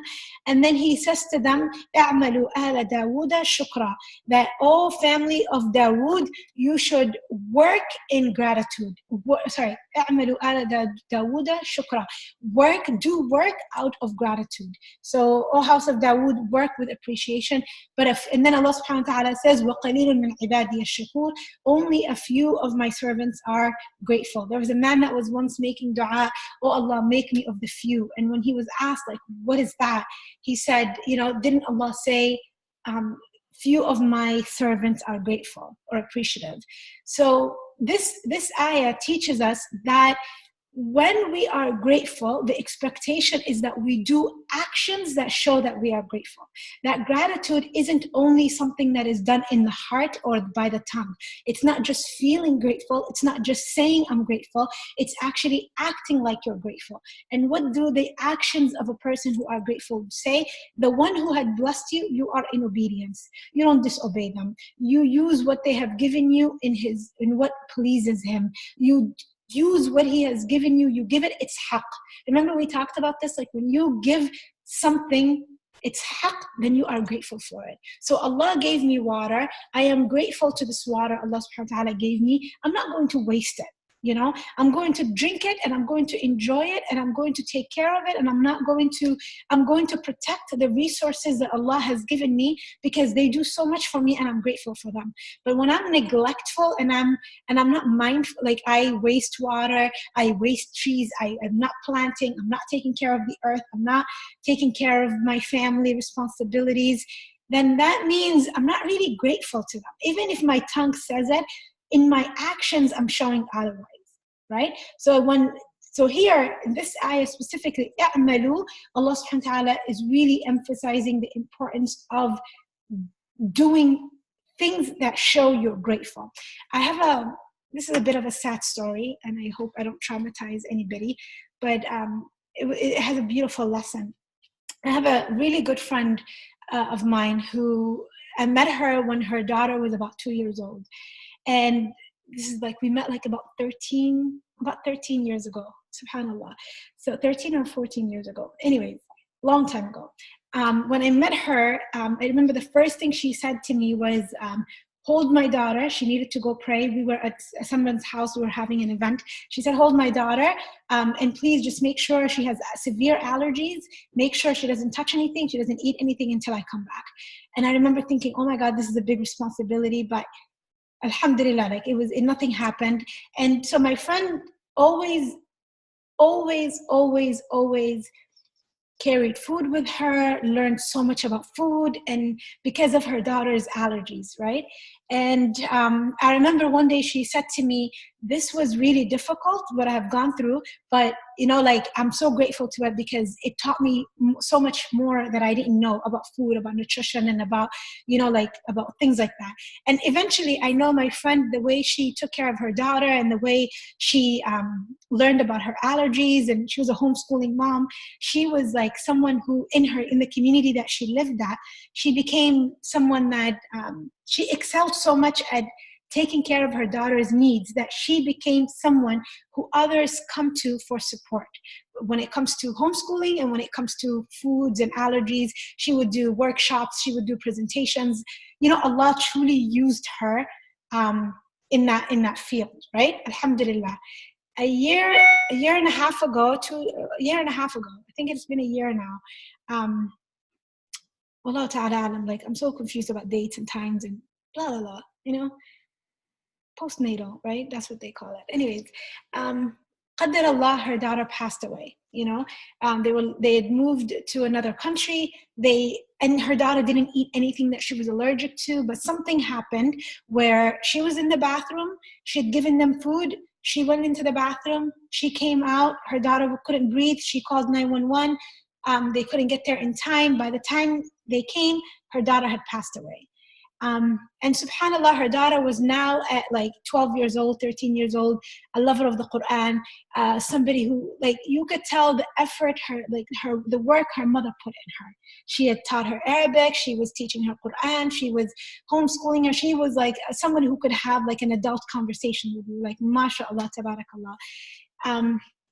The lesson was when I eventually talked to my friend, and we were talking, and I said, like, how are you feeling? I remember she said to me, I just hope that with Allah I had fulfilled the responsibility He had given me. And I remember feeling like, Subhana Rabbil Izzah, like this woman, based on what I'm telling you guys, you would never think she didn't fulfill the responsibility. If anything, she went above and beyond. She excelled at taking care of her daughter's needs and her children's needs, and to the point where not only did she take care of her own daughter, but she became support to so many other women and families who were having the same struggles, right? So when she said that, I hope that on the day of judgment, with Allah, that I had fulfilled her responsibility. This is something we should think about when it comes to how do we take care of the things that Allah has given us. If you're grateful for this house, if you're grateful for the car, if you're grateful for, and I'm seeing all of this, and wallahi, like it's giving me like, Ya Allah, like, am I really doing that? I am worried about my own self, because we all know we have shortcomings, right? But that true gratitude is that we show full responsibility for the things Allah has given us, that we take care of it, that we use it in the way Allah intended for it, that we eventually like share it with others and present it, like be guidance to others be guidance to others because of that blessing. I don't know if that makes sense, but using that blessing to be as guidance for you and to others, right? So how are we doing that? Like, so asking ourselves, where am I from showing that Allah subhanahu wa ta'ala, that the things He has blessed me with, I am fully grateful for them. Because if I'm not, Hassan al-Basri said, if you want your blessings to remain, show gratitude. But if you are, if you're about to be hit with something, like a test, and then you realize there's so much you want to change about your life, about your health, about the way you earn your wealth, about what you do, about, you only got like you were told you have a year to live, what will you do? These things that you decide you're going to do, that means you're going to live your life with complete gratitude. Like, you're going to live your life grateful for your whatever Allah subhanahu wa ta'ala has given you. So you're going to just, how do you say it? Maximize the benefits, maximize what you can do, what you're able to potentially do. In our communities, we usually worry so much about the evil eye and how, if you show your blessings, they can be taken away because of the evil eye. While that could be true, but something we hardly ever talk about is this phrase that Hassan al-Basri says, if you want your blessings to remain, then be grateful for them. That we barely ever talk about that. And this was like one of the most beautiful things I've ever read, because it was like, with gratitude, I can protect myself. We talk a lot about with protect yourself from, like, I remember somebody once said to me, I don't want to get that car because I don't want people to give me the evil eye. Well, what if you got that car because Allah subhanahu wa ta'ala has blessed you to be able to have it, and every time you ride in it, you're going to say, Alhamdulillah, who has given me this car. And you're only going to go to places of khair, and you're going to not be stingy with giving people rides who need a ride, because you're like, Allah gave me this car, I'm grateful for it, and I'm going to share it with others. So shifting our mindset in how we seek the blessings of Allah, and knowing that Allah subhanahu wa ta'ala says, وَلَئِن شَكَرْتُمْ لَأَزِيدَنَّكُمْ, that if you are grateful, I will give you more. And so whatever we want to keep, we are grateful for it, and if we want more, then show Allah that we are grateful for it. As I say this, I'm thinking of a million things that I need to change in my life, but this is what Allah subhanahu wa ta'ala, like the blessing that Allah is presenting us right now and today, is giving us this information, that where are we from gratitude? Where are we from gratitude for the blessings that Allah subhanahu wa ta'ala has given us? Now, there's another phrase that I read, and I think it's attributed, well, I skipped a couple of things here. Sorry. So gratitude, according to Ibn al-Qayyim, is the definition of it is that gratitude is that the blessings of Allah are affirmed in your heart, in your tongue, and your actions. How? All the things that we talked about. So saying it with your tongue, saying Alhamdulillah, Allah has given me this. Alhamdulillah, Allah guided me to this. Alhamdulillah, this had happened. I recently was talking to one of my teachers, and I told her, about a while back, I talked to her about a problem I was having, like a serious problem. And we talked about it. And then eventually I was telling her how things have gotten so much better. So I was telling her this happened. I was able to do this. I could do this. I did that. Alhamdulillah, And then she said to me, but how did all this happen? And I was like, I got confused for a second. And she said to me, you forgot to emphasize the fact that you made dua, or that you asked Allah and Allah guided you. You said, oh, Allah helped me with this, and Allah showed you this, and Allah did this. So don't talk about it like you did this. Talk about it like Allah allowed me to do this. Allah showed me how to do this. Allah told me to. Allah took me to this person. Allah brought this person to me. So always attributing the goodness that is coming to you to Allah subhanahu wa ta'ala, and realizing that where was it? Did I write it here? realizing that gratitude is what this is what Junaid said, realizing that gratitude is that you don't see yourself worthy of your blessings, but that Allah subhanahu wa ta'ala has favored you. Allah subhanahu wa ta'ala has blessed you. Allah subhanahu wa ta'ala looked at you and said, why don't I give my servant this? Why don't I do this for my servant? And so that, what does that do? It increases the love we have in our hearts for Allah. And what else does it do? When you lose something that you really cared about or you wanted, you also are still pleased with Allah, because you see that He has still continuously taken care of you and blessed you in so many different ways. Usually when we're not very grateful and we lose something, it's like the world has collapsed in front of us, because it's like we're not seeing all the other things that Allah has given us. So, and it's, like something else that I should mention is that gratitude is a muscle that we can build, and that today, where I'm at today, should not be where I will be in a month or in a year or in 10 years from now. That the older I get, the more I live, the more grateful I become. And that, so realizing it's a muscle, but what are we going to do today to build this muscle and to increase it? And I hope that I'm emphasizing enough to obey Allah subhanahu wa ta'ala, to live, to use His blessings, to obey Him, not to disobey Him, and to do more. Like, so for example, the Prophet ﷺ tells us, if you pray 2 rak'ah duha, you are paying gratitude for all the the joints in your body, 360 of them, that you're not able to pay gratitude for by just sitting there and saying, I'm thankful for this joint, and I'm thankful for this joint, and I'm thankful for that joint. Allah tells us, if you were to count the blessings, you will never be able to count them.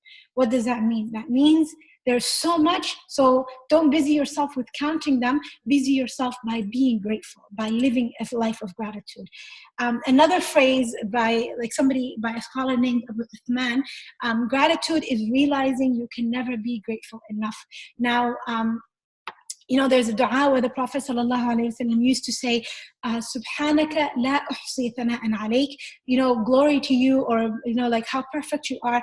I am not able to praise you enough. I'm not able to say enough good things about you, because you're so great. And just like, the hadith we mentioned earlier about the angels, when they saw the scale, they said, like, we have not worshipped you enough. So the gratitude is realizing that you can never ever be grateful enough to Allah, that you can always be so much more grateful. Another thing is that the height of gratitude is recognizing that a test is actually a blessing. The height of gratitude is that recognizing that a test is actually a blessing. So you see that the people who have lived this or who have done this, when they are hit with a calamity, they say Alhamdulillah. Ibn Abbas, he was once told about the death of one of his children. He immediately got up and prayed 2 rak'ahs. And when he was told why, he said, wasta'inu bis-sabri was-salah, seek support by salah, and patience through salah, right? That's not the showing gratitude, though. It's not that story that I wanted to share. But basically, I can't think of, I think we talked about it. No.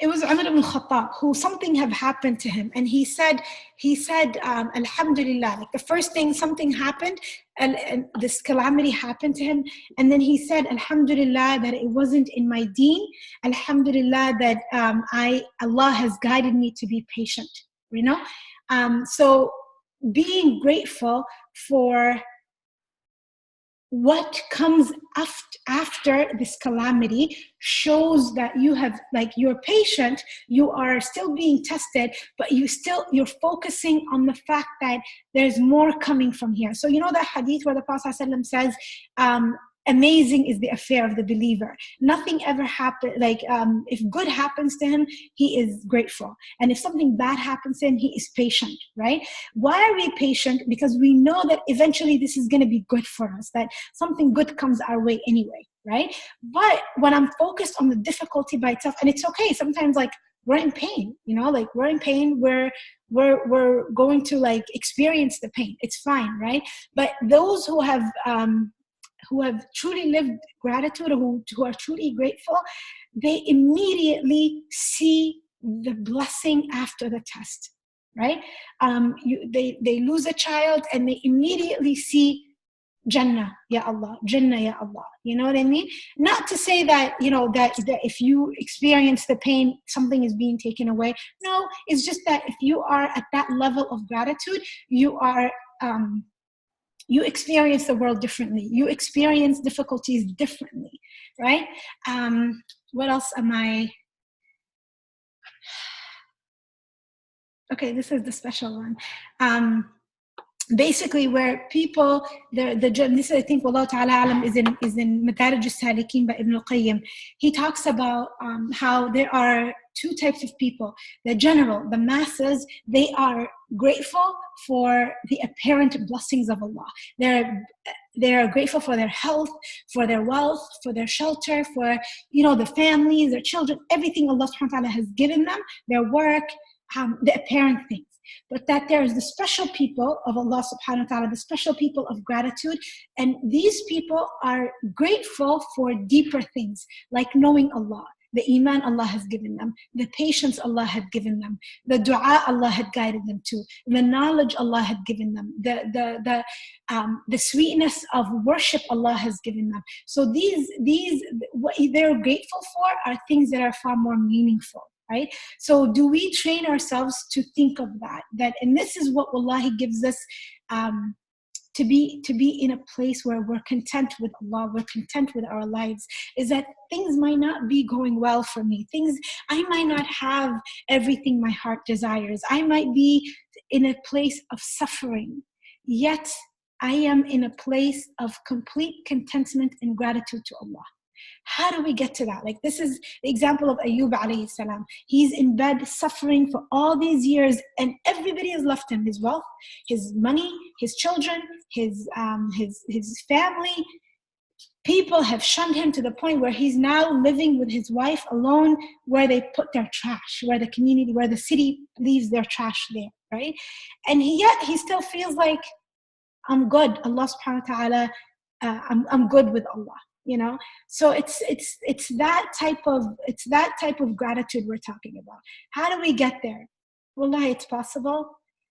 It's possible. The more we say alhamdulillah, the more we reflect, the more we create and cultivate this gratitude within us. You know, by counting our blessings, by doing more good deeds, by always thanking Allah and attributing everything to Allah subhanahu wa ta'ala, and never attributing anything to ourselves, and never looking at the moments of difficulties as the end of us, you know, as something that we cannot come out of, or that, you know, somebody had harmed us and we are now thinking we're broken and we're not, you know, like when a human being and a believer is never broken, you know, you are never broken if you have Allah subhanahu wa ta'ala, right? Yeah, I hope yeah, subhanAllah. There's a book called Patience and Gratitude by Ibn al-Qayyim. We can get, it's on that website too. When I looked at the book, I feel like there was a mistake or something, because there weren't any sections about gratitude. That it was only about 90% of it was about patience. Only in the last two sections it said patience in comparison to gratitude. So I feel like there might have been an error, or that maybe there's another book. Because patience and gratitude should, anyways, you can look at it. It's still a beneficial book, inshallah. So basically what I was talking about right now was explaining إِنَّ الْإِنسَانَ لِرَبِّهِ لَكَنُودٌ, that our nature is that we're not grateful. So how do we become more grateful? And these are some examples of how we can be grateful. And I hope, inshallah, we all walk away with what resonates with us and what is it that we need to work on. I think I covered everything on here. Okay.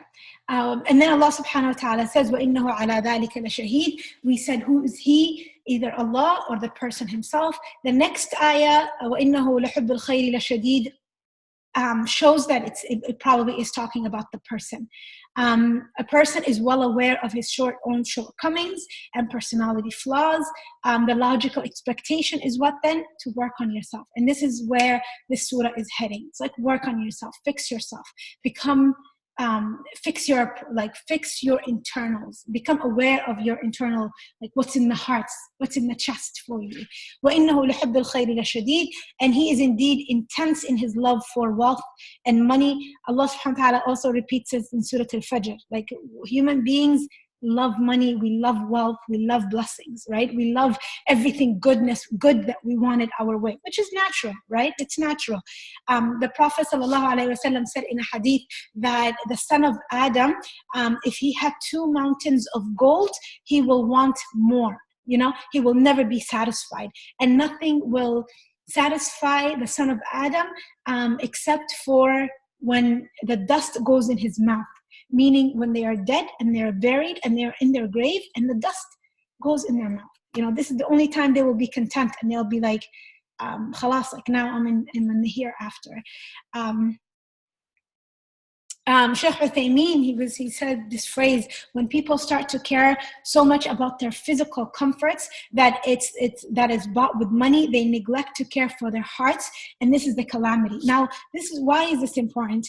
I was talking to a friend, and we were saying, like, if you look at the stories of the people of the past, everybody was tested with something. Some people didn't have enough wealth, and so they were living a life of poverty, and having to not even have food and like food for their children, right? Some people were tested with their deen, where they were not given the freedom to practice their deen, and so it's either live with Islam or become a non-Muslim kafir, or you'll lose your life. What is our test? Our test is that we are in a place of comfort. We have wealth, we have homes, we have huge houses. This house that I personally live in right now is not like the space you would expect 3 or 4 people to live in. It's huge. It's too big for us. And then I have a friend who tells me all the time, like, why do you live in such a small house? Why don't you get a bigger house? And I'm like, this house, 90% of it is not even used, and you want me to get a bigger house. Why? Like, what are we doing with? So do you see how we are chasing, or somebody will have a car? Like, I remember, after I graduated from undergrad, my coworker said to me, why don't you go get a new car? And I said, why do I need to get a new car? And she said, well, you're graduated, you have a job, get a new car. Like, why not? And I'm just thinking, like, I don't need it. Why do I need to get it? But this is where we're at. This is how we live our lives today. We're constantly, like, remember, أَلْهَاكُمُ التَّكَاثُرُ, that seeking more and abundance busies you so much that you neglect the akhirah. And this is the disease of our hearts today, and the disease of our times today, that we chase comfort in the expense of the akhirah. So we neglect our nafs, we neglect what is good for our nafs, what reminds us of the akhirah. We're not in a place of need that we are motivated to want to seek Allah subhanahu wa ta'ala and spirituality. So being mindful of that, being very, very, very mindful of that. And this is a hadith where the Prophet ﷺ says, by Allah, it is not poverty that I fear for you, but rather I fear you will be given the wealth of the world just as it was given to those before you. You will compete for it just as they competed for it, and it will destroy you just like it destroyed them. So asking ourselves, وَإِنَّهُ لَحُبُّ الْخَيْرِ لَشَدِيدٌ, like how Allah is describing me, the love that we have for goodness, which is natural. How intense is it for me? Is it so intense that I'm neglecting the akhirah? Is it so intense that I'm neglecting to obey Allah? Is it so intense that I'm letting go of compromising on my Islamic values because of it, right? أَفَلَا يَعْلَمُ إِذَا بُعْثِرَ مَا فِي الْقُبُورِ. Does this person know that when the graves everything in the graves are brought out, and what's in the hearts are made apparent, and that their Rabb is well aware of them? إِنَّ رَبَّهُمْ بِهِمْ يَوْمَئِذٍ لَخَبِيرٌ. here Allah subhanahu wa ta'ala uses one of his names, Al-Khabir, you know. He says, he describes himself as the one who has the one who is most aware about the situations of the people. Now, what does this mean? What does Khabir mean, right? Why does Allah subhanahu wa ta'ala use that name versus Al-Alim, like the one who is most knowledgeable? So Al-Khabir is one of the names of Allah that shows detailed knowledge of the things that are internal, that could be hidden from others, that are secrets, that might not be even, that you might not even be aware of yourself. So Allah subhanahu wa ta'ala uses this name and he says, أَلَا يَعْلَمُ مَنْ خَلَقَ وَهُوَ اللَّطِيفُ الْخَبِيرُ. The one who created, does he not know when he is the most gentle or refined, and he is the expert. He is the expert in the affairs of you. So your heart, your thoughts, your mind, your habits, your motivation, your intentions, Allah subhanahu wa ta'ala knows it. Khabar is news, right? But then the one who made something, like, you know, the guy who made Apple laptop that I'm holding here, you can't see it obviously. The guy who made it knows about this, the internal stuff, right? Better than me and you, better than anybody else. Because what? They created it. They made it. So Allah is saying, I created. Wouldn't I know? So he knows the details of his creation. He has the knowledge and awareness of his creation, that the things that are outside that could be seen to anybody. This is how the ants live. This is where the elephants live. This is what the lions like to eat. This is what they do. This is how humans, you know, procreate. This is, you know, how they go about their relationships. But he also knows the internal stuff. And that's what I meant by motivation, sincerity. What do you want to do? Who do you want to please? Say, like, let's say you wanted to make a choice between two things, right? And usually what happens to us, sometimes we might get confused. I don't know, should I choose this or should I choose that?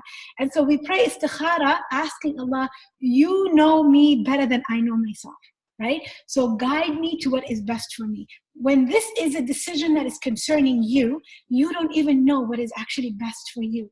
But Allah knows it. You know why? Because he is Al-Khabir. So knowing that about Allah subhanahu wa ta'ala, what does this mean? It means, isn't it most befitting that we go to him for everything, that we resort to him for all of our needs, because he knows better than we do what is best for us. And this is something, subhanallah, this is something that, you know, when we make dua and we ask Allah, Ya Allah, allow me to do this. And what's interesting is that we usually want what we want, but do we ever think, what is actually good for me? What is actually, and I know, like, you know,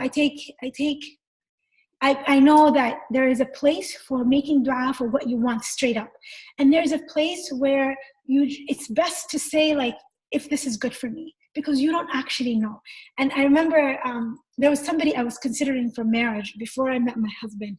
And I was so obsessed with wanting to marry this person. A colleague of mine, my coworker, was going to Hajj. So I said to her, make dua, I marry this guy. And she said, if he is good for you. And I said to her, no, don't say that when you go to Hajj. Tell Allah, I want to marry this person. And she said, she just laughed at me, and she shared a beautiful lesson with me about life and marriage that I didn't really understand until after, that I realized that I didn't marry that person. It hurt in the beginning. I was in a place of like, oh my God, I can't believe this. But he was so not the right person for me. And that Allah subhanahu wa ta'ala had someone that was much better for me, because he knew my internals. He knew who Kaltun was better than Kaltun knew who she was. Does that make sense? This is what Al-Khabir, like knowing Allah is Al-Khabir, this is what it gives us. So knowing that about Allah, what does this mean? You are completely apparent to Allah. So nothing is ever hidden from him. So working on our intentions. What are we really seeking him, or are we kidding ourselves? And connecting it back to working gratitude.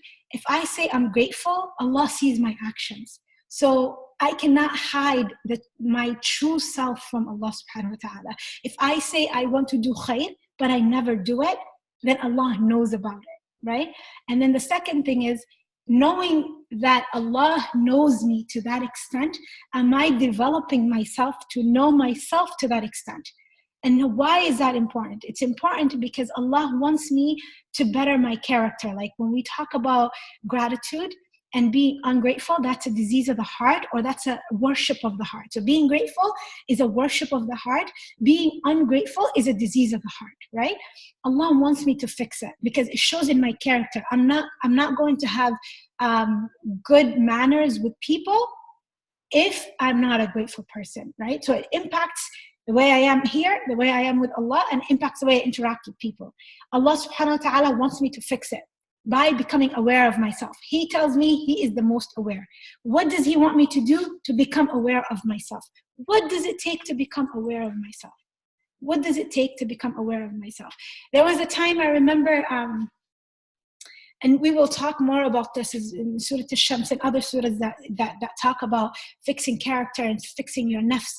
I used to get angry a lot, get angry, and I would react, to whoever I was dealing with. And having learned about my own emotions and what makes me angry and why am I getting angry, it helped me stop. Like it helps you stop doing that, right? But what did it take for me to realize that? What does it take for us to fix, to recognize our weaknesses, to recognize our personality and character flaws, to recognize our emotions and what they mean and where am I? Like, there's a time where you feel like, I remember feeling like this. I wanted to do this, but something else was standing in the way and I couldn't pinpoint. And then what did I have to learn? I had to pay attention to my intentions, pay attention to why was this even important? And once you recognize why is this important, guess what? That's 90% of the battle, because the how is up to Allah subhanahu wa ta'ala, right? So anyways, all of this, why am I saying this? Is because Allah is asking us to fix ourselves and become aware of ourselves, because He has that awareness of us. And so what are some of the steps that we can take to become aware of ourselves? Knowing your purpose, seeking or intending Allah subhanahu wa ta'ala, understand the good and the bad character. Now, I wish I could teach a whole class about these two slides. And one day I will, inshallah, because there's something, one of my teachers, I took a class with him about vision of life. Like, what is your vision? What is it, the ultimate place you want to be in life? And I remember everything in here is what I have written in that paper.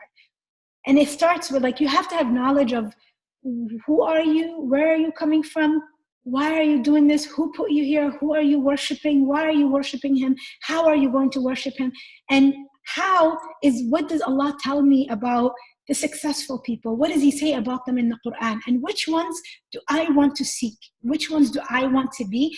And what will help me in that path? Because I know shaitan is there and he wants to distract me. And I know my nafs and my evil nafs and my lazy self will not want to work hard for it. So knowing that you can, that there is this like expectation Allah has of people who are successful in terms of Jannah, like success, meaning they earned Jannah. Allah tells us about them in the Quran and in the Sunnah. And the Prophet ﷺ lived it. He gave us how. And so I can never look at myself and say, I can't be there, because guess what? I am more than capable. If Allah expects it from me and Allah wants me to earn it, then I am fully capable. So He will be my support, right? And then now, how do I do the self-assessment? What are the best strategies? Having knowledgeable and wise teachers and mentors. These are the people who Allah teaches you and shows you what He wants from you in the Quran. But your teachers and your wise mentors, they see you and they see your behavior and they tell you, snap out of it. Just like what I was telling you guys about my teacher earlier. I was telling her my experience and she looked at me, and wallahi, I will never forget it, because she just looked at me and she said, you know what? You need to say, I need dua, and then Allah did this. I made dua, and then I did this. And I was thinking, yeah, that's how it actually happened. But is that what I expressed with my mouth? You see what I mean? And so our teachers, our mentors are people who are not scared to be judgmental, because there is this this whole thing about I'm scared to come across as a judgmental person. She told me the truth the way it was, you know? And so having someone who will be gentle, but tell you the truth, and you're comfortable to take it and not get in your feelings because, oh my God, I can't believe this is what was said to me, you know? Putting our ego aside, which is big, you know? It's big for us, for me as well. These should be number 4, 5, and 6. It's just when I copied them, they didn't come out.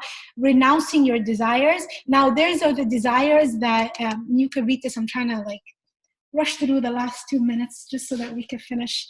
But basically, these are the desires that are like coming from the nafs, like things that comforts that the nafs wants, and getting rid of them is jihad al-nafs. Then there is the developing of the character and changing who you are and the way you interact and the way you behave. And that's also jihad al-nafs. So how will you do this? And then how will you celebrate? By showing gratitude to Allah subhanahu wa ta'ala, eventually saying, Alhamdulillah, Allah guided me. I struggled with anger. I struggled with mismanaging my time. I struggled with wasting my time. I struggled with overeating. I struggled with being lazy. I struggled with this. I struggled with that. But then Allah, I made dua and Allah helped me and Allah showed me and Allah did this for me. And now I'm saying, you know, Alhamdulillah, that's how I'm celebrating it. And I'm sharing it with others, right? This window, let me see. Maybe you guys can look at it. But basically, this is, it came up in a conversation with a friend I was having the other day. You know, we all like interact with people, and interacting with people is one of the ways that we learn about ourselves. So it's really important, right? We can't be in a bubble where we're just by ourselves because there's no development happening. We have to be around people and we have to be pushed out of our comfort zone, right? If we are alone and we did what we wanted all day, every day, ain't no growing because ain't nobody challenging me, right? But then, so there's this is usually covered in communication classes and, you know, like, when people are working together, there is this information that are known to yourself, but then they, what is no, like, so this right here, oh my God, vertically, it talks about what is known to yourself and what is not known to yourself. And then horizontally, it's about what is known to others and what is not known to others. So there's the part of you that is known to yourself and known to others is the things that are like we share with others. They know it about us and we share it. It's open, right? Then there's the things that are not known to others, but they are known to myself. These are the things that I keep to myself. They're my life, my personal stuff that I chose not to share, right? But then there is the things, if you look at the pink one, is the blind self, the things that others know about me, but I do not know about myself. And so this is how people see me. They see me as someone who is on time, or someone who is not on time, someone they can trust. No, this person you cannot trust, or this person talks a lot more than they should, or this person doesn't talk enough, or this person is not going to put their weight in the work that we're doing.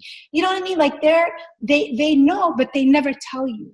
But they treat you with that knowledge, right? They treat you with that knowledge. So you feel like this person is not trusting you with something. Why? Because they already know this about you. They didn't communicate it. They didn't tell you. You don't know. So the goal is to always figure out what is this thing that I'm blind about myself. How can I become more aware of the areas that I can be blinded of? And this is why it's important to have teachers, mentors that are willing to show it to you. You know, if I were to share with you some of the things that I learned from my teachers, wallahi, like I would just sit here and cry.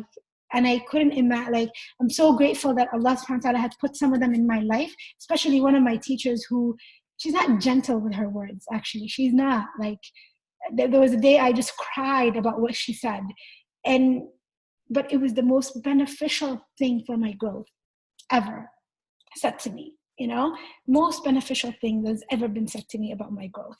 So then there's the part of yourself that isn't known to you, that isn't known to others. And this is what happens at the time of a test, at the time of a calamity. Something big happens.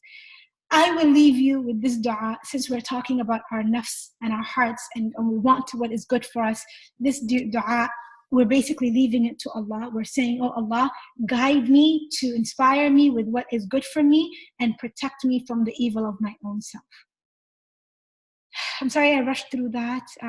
But I love this dua, and it shows how guidance and like, salah, what is good for us, comes from Allah subhanahu wa ta'ala. That if I'm struggling, just confessing to Allah that I ultimately want what is good for me and what is pleasing to Allah subhanahu wa ta'ala.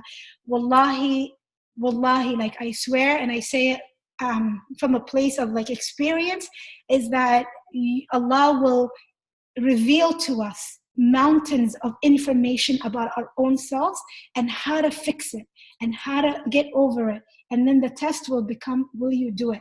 أعذني من شر نفسي. Protect me from the evil of my own self, that I might be too lazy, too arrogant to not accept the truth, but protect me from that. Like, get rid of that and let me submit to it and let me live it. And I hope that Allah subhanahu wa ta'ala allows us all to do that, Ya Rabbil Alameen. Subhanaka Allahumma bihamdika ashhadu an la ilaha illa ant astaghfiruka wa atubu ilayk. I'm sorry I went slightly over the time, but alhamdulillah, we're done. And I'm going to say that slightly because we took a few minutes in the beginning anyway, so alhamdulillah. Any thoughts, any questions? It's okay.